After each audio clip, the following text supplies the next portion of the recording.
নমস্কাৰ আপোনালোক সকলোকে আমাৰ ষ্টাডি লেব ইউটিউব চেনেললৈ স্বাগতম জনাইছোঁ।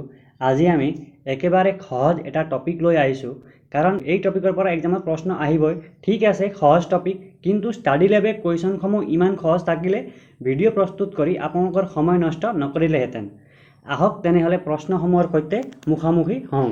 এই টপিকটো খুব সহজ টপিক, কিন্তু এক্সামত এই টপিকৰ পৰা প্ৰায় কুৱেশ্যন সোধে, আৰু টপিকটো সহজ হ'লেও কুৱেশ্যনসমূহ কিন্তু টান, ভিতৰত কুৱেশ্যনসমূহ টান। সেইকাৰণে আমি এই টপিকৰ ওপৰত ভিডিঅ' প্ৰস্তুত কৰি লৈ আহিছোঁ। আহক তেনেহ'লে আমাৰ ভিডিঅ'টো আৰম্ভ কৰোঁ। আমাৰ প্ৰথম কুৱেশ্যনটো হ'ল, বুধ গ্ৰহই সূৰ্যৰ এপাক ঘূৰিবলৈ কিমান সময় লয়? বুধ গ্ৰহই সূৰ্যৰ এপাক ঘূৰিবলৈ কিমান সময় লয়? খুব এটা ইম্পৰ্টেণ্ট কুৱেশ্যন। এই টপিকৰ সকলো কুৱেশ্যনসমূহে এক্সামৰ কাৰণে ইম্পৰ্টেণ্ট, কাৰণ এই ধৰণৰ কুৱেশ্যনটো এক্সামত আহিবই, সেইটো খাটাং। সেইকাৰণে আমি এই টপিকটো লৈ আহিছোঁ। তো কুৱেশ্যনটো হ'ল, বুধ গ্ৰহই সূৰ্যৰ এপাক ঘূৰিবলৈ কিমান সময় লয়? বুধ গ্ৰহই সূৰ্যৰ এপাক ঘূৰিবলৈ কিমান সময় লয়? বুধ গ্ৰহই সূৰ্যৰ এপাক ঘূৰিবলৈ 88 দিন লয়। আমি সকলোৱে জানো যে পৃথিৱীয়ে সূৰ্যৰ চাৰিওফালে এপাক ঘূৰিবলৈ 365 দিন লয়, কিন্তু এক্সামত সুধিব পাৰে যে বিভিন্ন বেলেগ বেলেগ গ্ৰহসমূহে কিমান দিন লয়, সেই বিষয়ে সুধিব পাৰিব।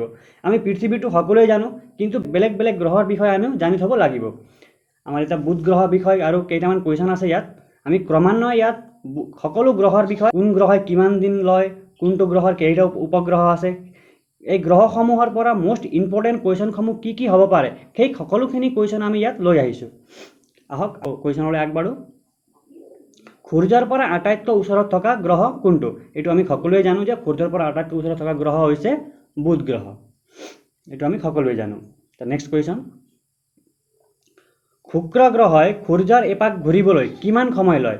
এতিয়া বুধ গ্ৰহৰ পৰা আমি এতিয়া আহি গ'লোঁ শুক্ৰ গ্ৰহলৈ। শুক্ৰ গ্ৰহই সূৰ্যৰ এপাক ঘূৰিবলৈ কিমান সময় লয়? অপশ্যনসমূহৰ ভিতৰত শুদ্ধ উত্তৰটো হ'ব, বুধ গ্ৰহই আছিলে 88 দিন, এতিয়া শুক্ৰ গ্ৰহ। এতিয়া শুক্ৰ গ্ৰহই কিমান দিন লয়? শুক্ৰ গ্ৰহই লয় 225 দিন। শুক্ৰ গ্ৰহই সূৰ্যৰ এপাক ঘূৰিবলৈ 225 দিন সময় লয়। শুক্ৰ গ্ৰহৰ বিষয়ে কিছু জানি লওঁ আহক। সৌৰজগতৰ পূবৰ পৰা পশ্চিমলৈ ঘূৰা গ্ৰহ কোনটো? সৌৰজগতত পূবৰ পৰা পশ্চিমলৈ ঘূৰা মাত্ৰ এটাই গ্ৰহ আছে, আৰু সেই গ্ৰহটো হৈছে শুক্ৰ গ্ৰহ। আমি চাই লওঁ আহক। সূৰ্যৰ পৰা দূৰত্ব অনুসাৰে শুক্ৰ গ্ৰহ সৌৰজগতৰ দ্বিতীয় গ্ৰহ। শুক্ৰ হৈছে সৌৰজগতৰ দ্বিতীয়টো গ্ৰহ, প্ৰথমত বুধ, তাৰপিছত শুক্ৰ। শুক্ৰ গ্ৰহৰ ঘূৰণ অন্য গ্ৰহৰ ওলোটা। বেলেগ গ্ৰহই পশ্চিমৰ পৰা পূবলৈ ঘূৰে, বাকীখিনি সকলো গ্ৰহই, পৃথিৱীও আৰু বাকীখিনি সকলো গ্ৰহই পূবৰ পৰা পশ্চিমলৈ ঘূৰে, কিন্তু মাত্ৰ শুক্ৰ গ্ৰহই পূবৰ পৰা পশ্চিমলৈ ঘূৰে। আমি ভাবোঁ যে আমাৰ পৃথিৱী যে পূবৰ পৰা পশ্চিমলৈ ঘূৰে, সেইটো নহয়, আমাৰ পৃথিৱীও পশ্চিমৰ পৰা পূবলৈ ঘূৰে। মাত্ৰ সৌৰজগতৰ এটাই গ্ৰহ আছে, সেইটো হৈছে শুক্ৰ। শুক্ৰ গ্ৰহই পূবৰ পৰা পশ্চিমলৈ ঘূৰে। তাৰপিছত, আকাৰ আৰু আকৃতিত পৃথিৱীৰ লগতে শুক্ৰ গ্ৰহৰ সাদৃশ্য থকাৰ বাবে শুক্ৰ গ্ৰহক পৃথিৱীৰ যমজ বুলি কোৱা হয়। শুক্ৰ গ্ৰহক পৃথিৱীৰ যমজ বুলি কোৱা হয়, কাৰণ আকাৰ আৰু আকৃতিত শুক্ৰ গ্ৰহ প্ৰায় পৃথিৱীৰ দৰে, সেইকাৰণে শুক্ৰক পৃথিৱীৰ যমজ বুলিও কোৱা হয়। তাৰপিছত, শুক্ৰ গ্ৰহক পুৱতি ভোটা তৰা বুলিও জনা যায়। শুক্ৰ গ্ৰহক পুৱতি ভোটা তৰা বুলিও জনা যায়। পুৱতি ভোটা তৰা বুলি কাক জনা যায় যদি সোধে, তেতিয়া ইয়াৰ উত্তৰটো হ'ব শুক্ৰ গ্ৰহক। ইয়াৰ লগতে শুক্ৰ হ'ল আটাইতকৈ গৰম গ্ৰহ। শুক্ৰ গ্ৰহ হ'ল সৌৰজগতৰ আটাইতকৈ বেলেগ গ্ৰহসমূহৰ ভিতৰত এইটো গৰম গ্ৰহ। আটাইতকৈ গৰম গ্ৰহ কোনটো যদি সোধে, তেতিয়া ইয়াৰ উত্তৰটো হ'ব শুক্ৰ গ্ৰহ। এতিয়া আমি নেক্সট কুৱেশ্যনলৈ আগবাঢ়োঁ। সূৰ্যৰ পৰা পৃথিৱীৰ অৱস্থান কেই নম্বৰ? আমি সকলোৱে জানো যে সূৰ্যৰ পৰা পৃথিৱীৰ অৱস্থান তৃতীয়, আৰু পৃথিৱীক নীলা গ্ৰহ বুলিও কোৱা হয়। আমি পৃথিৱীৰ বিষয়ে সকলোৱে জানো যে প্ৰথমত বুধ, তাৰপিছত শুক্ৰ, তাৰপিছত পৃথিৱী। এতিয়া পৃথিৱীৰ স্থান কেই নম্বৰ? পৃথিৱীৰ স্থান 3 নম্বৰ। লগতে পৃথিৱীক কি বুলি কোৱা হয়? ইয়াক নীলা গ্ৰহ বুলিও কোৱা হয়। তো নেক্সট কুৱেশ্যন, পৃথিৱীৰ পিছত মংগল গ্ৰহ। আমি মংগল গ্ৰহলৈ যাওঁ। মংগল গ্ৰহৰ কেইটা উপগ্ৰহ আছে? এতিয়া মংগল গ্ৰহৰ কেইটা উপগ্ৰহ আছে? অপশ্যনসমূহৰ ভিতৰত ইয়াৰ শুদ্ধ উত্তৰটো হ'ব, মংগল গ্ৰহৰ 2টা উপগ্ৰহ আছে। আমি পৃথিৱীৰ কেইটা উপগ্ৰহ আছে সেইটো সোধা নাই, কাৰণ আমি সকলোৱে জানো যে পৃথিৱীৰ এটা উপগ্ৰহ আছে, সেইটো চন্দ্ৰ, প্ৰাকৃতিক উপগ্ৰহ। এতিয়া কুৱেশ্যন হ'ল, পৃথিৱীৰ মংগল গ্ৰহৰ কেইটা প্ৰাকৃতিক উপগ্ৰহ আছে? মংগল গ্ৰহৰ 2টা প্ৰাকৃতিক উপগ্ৰহ আছে। পৃথিৱীৰ এটা আছিলে, এতিয়া মংগলৰ উপগ্ৰহৰ সংখ্যা কেইটা? উপগ্ৰহৰ সংখ্যা মংগলৰ 2টা। এতিয়া নেক্সট কুৱেশ্যন, খুব ইম্পৰ্টেণ্ট কুৱেশ্যন এইবিলাক, কিয়নো এক্সামত সুধিব পাৰে এই কুৱেশ্যনবিলাক। নেক্সট কুৱেশ্যন, মঙ্গল গ্ৰহই সূৰ্যৰ এপাক ঘূৰিবলৈ কিমান সময় লয়? তো পৃথিৱীয়ে কিমান সময় লয় সেইটো আমি কুৱেশ্যনত দিয়া নাই, এইটো একেবাৰে সহজ কুৱেশ্যন আছিলে। কুৱেশ্যনটো লৈ আহিছোঁ যে মঙ্গল গ্ৰহই সূৰ্যৰ এপাক ঘূৰিবলৈ কিমান সময় লয়? মঙ্গল গ্ৰহই সূৰ্যৰ এপাক ঘূৰিবলৈ কিমান সময় লয়? অপশ্যনসমূহৰ ভিতৰত শুদ্ধ উত্তৰটো হ'ব 687 দিন। মঙ্গল গ্ৰহই সূৰ্যৰ চাৰিওফালে এপাক ঘূৰিবলৈ 687 দিন সময় লয়। তাৰপিছত সূৰ্যৰ পৰা দূৰত্ব অনুসৰি চতুৰ্থ স্থানত থকা গ্ৰহটি হ'ল মঙ্গল। সূৰ্যৰ পৰা দূৰত্ব অনুসৰি মঙ্গলৰ স্থান চতুৰ্থ আৰু মঙ্গল গ্ৰহৰ বৰণ ৰঙচুৱা আৰু মঙ্গল গ্ৰহক ৰঙা গ্ৰহ বুলিও কোৱা হয়। কোন গ্ৰহক ৰঙা গ্ৰহ বুলি কোৱা হয় এক্সামত যদি সোধে তেতিয়া মঙ্গল গ্ৰহক ৰঙা গ্ৰহ বুলিও কোৱা হয় বা ইয়াৰ বৰণ ৰঙচুৱা। তাৰ নেক্সট কুৱেশ্যন, বৃহস্পতি গ্ৰহৰ কেইটা উপগ্ৰহ আছে? আমি পৃথিৱীটো সোধা নাই, তাৰপিছত মঙ্গল, এতিয়া মঙ্গলৰ পিছত বৃহস্পতি, তাৰ আগতে বুধ আৰু শুক্ৰৰ কোনো উপগ্ৰহ নাই, কিন্তু এতিয়া পৃথিৱীৰ পৰা ক্ৰমান্বয়ে উপগ্ৰহসমূহ আহি আছে। এতিয়া কুৱেশ্যনটো হ'ল বৃহস্পতি গ্ৰহৰ কেইটা উপগ্ৰহ আছে? বৃহস্পতি গ্ৰহৰ কেইটা উপগ্ৰহ আছে? অপশ্যনসমূহৰ ভিতৰত শুদ্ধ উত্তৰটো হ'ব 57টা। বৃহস্পতি গ্ৰহৰ কেইটা উপগ্ৰহ আছে? বৃহস্পতি গ্ৰহৰ 57টা উপগ্ৰহ আছে। আৰু বৃহস্পতি হৈছে সৌৰজগতৰ আটাইতকৈ ডাঙৰ গ্ৰহ আৰু ইয়াৰ কেইটা উপগ্ৰহ আছে? বৃহস্পতি গ্ৰহৰ 57টা উপগ্ৰহ আছে। নেক্সট কুৱেশ্যন, বৃহস্পতি গ্ৰহই সূৰ্যৰ এপাক ঘূৰিবলৈ কিমান সময় লয়? কুৱেশ্যনটো হ'ল যে বৃহস্পতি গ্ৰহই, আমি ইয়াৰ উপগ্ৰহৰ সংখ্যাটো গম পালোঁ যে বৃহস্পতি গ্ৰহৰ উপগ্ৰহৰ সংখ্যা 57টা। এতিয়া কুৱেশ্যনটো হ'ল যে বৃহস্পতি গ্ৰহই সূৰ্যৰ এপাক ঘূৰিবলৈ কিমান সময় লয়? বৃহস্পতি গ্ৰহই সূৰ্যৰ এপাক ঘূৰিবলৈ কিমান সময় লয়? অপশ্যনসমূহ চাই লওক, 12 বছৰ, 16 বছৰ, 26 বছৰ আৰু 32 বছৰ। আমাৰ পৃথিৱীতো 365 দিন লৈছিলে। এতিয়া বৃহস্পতিয়ে এতিয়া অপশ্যনসমূহৰ বছৰত আছে যে বৃহস্পতিয়ে বহুত দিন লয়। শুদ্ধ উত্তৰটো হ'ব কিমান? শুদ্ধ উত্তৰটো হ'ব 12 বছৰ। বৃহস্পতিয়ে সূৰ্যৰ এপাক ঘূৰিবলৈ 12 বছৰ সময় লয়। খুব এটা ইম্পৰ্টেণ্ট কুৱেশ্যন। বৃহস্পতিয়ে সূৰ্যৰ চাৰিওফালে এপাক ঘূৰিবলৈ কিমান সময় লয়? 12 বছৰ সময় লয়। আমাৰ নেক্সট কুৱেশ্যন, শনি গ্ৰহৰ কেইটা উপগ্ৰহ আছে? শনি গ্ৰহৰ কেইটা প্ৰাকৃতিক উপগ্ৰহ আছে?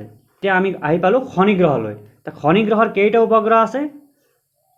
অপশ্যনসমূহৰ ভিতৰত শুদ্ধ উত্তৰটো হ'ব অপশ্যন এ, শনি গ্ৰহৰ 53টা উপগ্ৰহ আছে। যিটো প্ৰাকৃতিক উপগ্ৰহ, শনি গ্ৰহৰ কেইটা উপগ্ৰহ? 53টা প্ৰাকৃতিক উপগ্ৰহ আছে।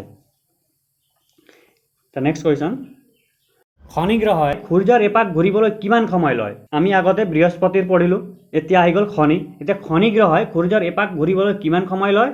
অপশ্যনসমূহৰ ভিতৰত শুদ্ধ উত্তৰটো হ'ব অপশ্যন ডি, 29 বছৰ। শনি গ্ৰহই সূৰ্যৰ এপাক ঘূৰিবলৈ 29 বছৰ সময় লয়। এই কুৱেশ্যনসমূহ খুব ইম্পৰ্টেণ্ট কুৱেশ্যন আৰু এই তথ্যটো আমি ক্লাছ 6ৰ পৰা এই তথ্যটো ছ'চিয়েল ছায়েন্সৰ পৰা লৈ আহিছোঁ। এইটো এক্সামৰ কাৰণে খুব ইম্পৰ্টেণ্ট। কুৱেশ্যনটো আছিলে শনি গ্ৰহই সূৰ্যৰ এপাক ঘূৰিবলৈ কিমান সময় লয় আৰু ইয়াৰ উত্তৰটো হ'ব 29 বছৰ। নেক্সট কুৱেশ্যন, ইউৰেনাছ গ্ৰহৰ কেইটা উপগ্ৰহ আছে? ইউৰেনাছ গ্ৰহৰ কেইটা উপগ্ৰহ আছে? 27টা উপগ্ৰহ আছে। ইউৰেনাছ গ্ৰহৰ 27টা উপগ্ৰহ আছে। আমাৰ নেক্সট কুৱেশ্যন, ইউৰেনাছ গ্ৰহই সূৰ্যৰ এপাক ঘূৰিবলৈ কিমান সময় লয়? এতিয়া ইউৰেনাছ গ্ৰহই সূৰ্যৰ এপাক ঘূৰিবলৈ কিমান সময় লয়? অপশ্যনসমূহ চাই লওক, 12 বছৰ, 28 বছৰ, 84 বছৰ আৰু 109 বছৰ।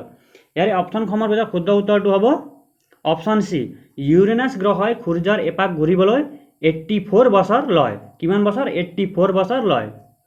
নেক্সট কুৱেশ্যন, ইউৰেনাছ গ্ৰহটো কোন দুটা গ্ৰহৰ মাজত অৱস্থিত? এইটো খুব সহজ কুৱেশ্যন। ইউৰেনাছ গ্ৰহটো কোন দুটা গ্ৰহৰ মাজত অৱস্থিত? ইয়াৰ শুদ্ধ উত্তৰটো হ'ব নেপচুন আৰু শনি। ইউৰেনাছ গ্ৰহ নেপচুন আৰু শনি গ্ৰহৰ মাজত অৱস্থিত। আমাৰ নেক্সট কুৱেশ্যন, নেপচুনৰ কেইটা উপগ্ৰহ আছে? এতিয়া আমি আহি পালোঁ নেপচুনলৈকে। নেপচুন গ্ৰহৰ কেইটা উপগ্ৰহ আছে? How many natural satellites are there of Neptune? নেপচুনৰ কেইটা উপগ্ৰহ আছে? অপশ্যনসমূহৰ ভিতৰত শুদ্ধ উত্তৰ হ'ব 14টা। নেপচুনৰ 14টা উপগ্ৰহ আছে। নেক্সট কুৱেশ্যন, নেপচুন গ্ৰহই সূৰ্যৰ এপাক ঘূৰিবলৈ কিমান সময় লয়? নেপচুন গ্ৰহই সূৰ্যৰ এপাক ঘূৰিবলৈ কিমান সময় লয়? অপশ্যনসমূহ আমি চাই লওঁ, 109 বছৰ, 115 বছৰ, 164 বছৰ, 188 বছৰ। ইয়াৰ ভিতৰত শুদ্ধ উত্তৰটো হ'ব নেপচুনে কিমান বছৰ লয়? নেপচুনে 164। নেপচুন গ্ৰহই কিমান বছৰ লয়? নেপচুন গ্ৰহই 164 বছৰ লয়। সূৰ্যৰ এপাক ঘূৰিবলৈ 164 বছৰ লয়। আমাৰ নেক্সট কুৱেশ্যন, সূৰ্যৰ পৰা আটাইতকৈ দূৰত্বত থকা গ্ৰহ কোনটো? খুব এটা সহজ কুৱেশ্যন, এইটো এটা খুব সহজ কুৱেশ্যন।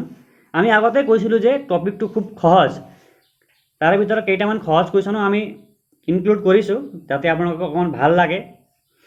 সূৰ্যৰ পৰা আটাইতকৈ দূৰত থকা গ্ৰহটো কোনটো? আমি সকলোৱে জানো যে সূৰ্যৰ পৰা আটাইতকৈ দূৰত থকা গ্ৰহটো হৈছে নেপচুন।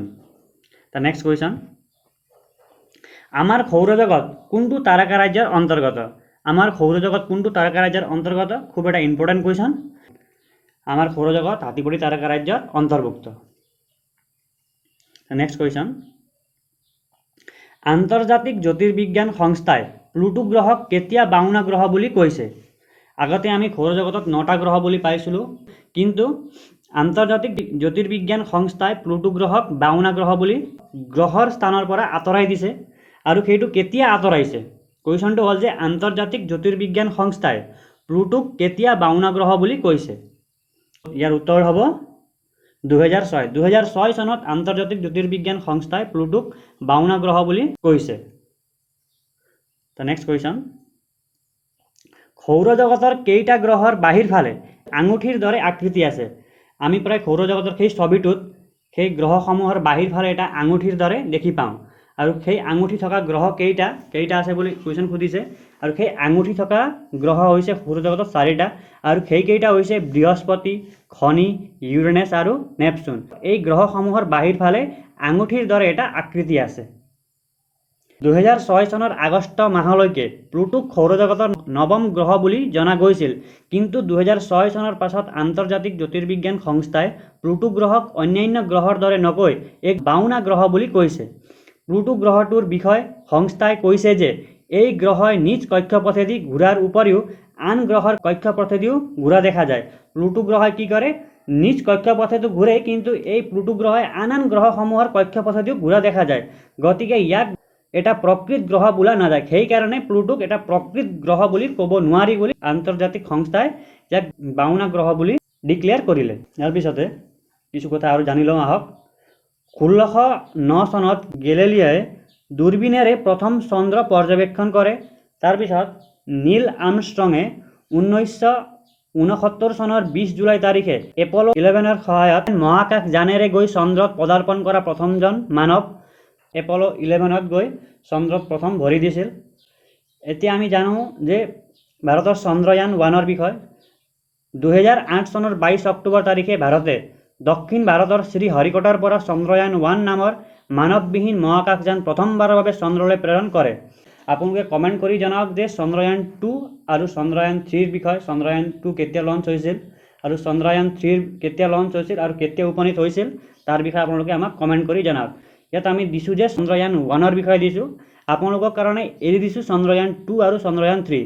সেই বিষয়ে আপোনালোকে কমেণ্ট কৰি জনাব যে চন্দ্ৰয়ান 2 আৰু চন্দ্ৰয়ান 3 কেতিয়া লঞ্চ কৰা হৈছিল। এটা খুব সহজ কুৱেশ্যন। গ্ৰহবোৰৰ নিজা খালী ঠাই নাই। যে গ্ৰহবোৰৰ কি নাই? গ্ৰহবোৰৰ নিজা পোহৰ নাই বা তাপ নাই। গ্ৰহবোৰৰ নিজা পোহৰ নাই। সৌৰজগতৰ কেইটা গ্ৰহ আছে? খুব এটা ইজি কুৱেশ্যন। এইটো এটা খুব এটা ইজি কুৱেশ্যন। সৌৰজগতৰ কেইটা গ্ৰহ আছে? সৌৰজগতত বৰ্তমান 8টা গ্ৰহ আছে। এতিয়া 8টা গ্ৰহ, আগতে 9টা আছিলে, এতিয়া 8টা। আমাৰ পৃথিৱীৰ ওচৰত থকা উজ্জ্বল উত্তপ্ত নক্ষত্ৰ কোনটো? খুব এটা ইজি কুৱেশ্যন এইটো। আমাৰ পৃথিৱীৰ ওচৰত থকা উত্তপ্ত উজ্জ্বল নক্ষত্ৰটো হৈছে সূৰ্য। আমি সকলোৱে জানো। ধন্যবাদ, আজিৰ কাৰণে ইমানেই। আপোনালোকক এই টপিকটো কেনেকুৱা লাগিল? টপিকটো বৰ সহজ আছিল, কিন্তু কুৱেশ্যনসমূহ এক্সামৰ কাৰণে খুব ইম্পৰ্টেণ্ট। সেইকাৰণে আমি আপোনালোকৰ এই কুৱেশ্যনসমূহৰ বিষয়ে কুৱেশ্যনসমূহ লৈ আহিছিলোঁ। আপোনালোকক কেনেকুৱা লাগিল আৰু ভৱিষ্যতে আপোনালোকক কেনেধৰণৰ টপিকসমূহ লাগে সেই বিষয়ে আমাক ইনষ্টাগ্ৰামত নহ'লে ইয়াতে কমেণ্ট কৰি জনাব। আমি সেই ধৰণৰ ভিডিঅ'সমূহ প্ৰস্তুত কৰি লৈ আহিম। ধন্যবাদ।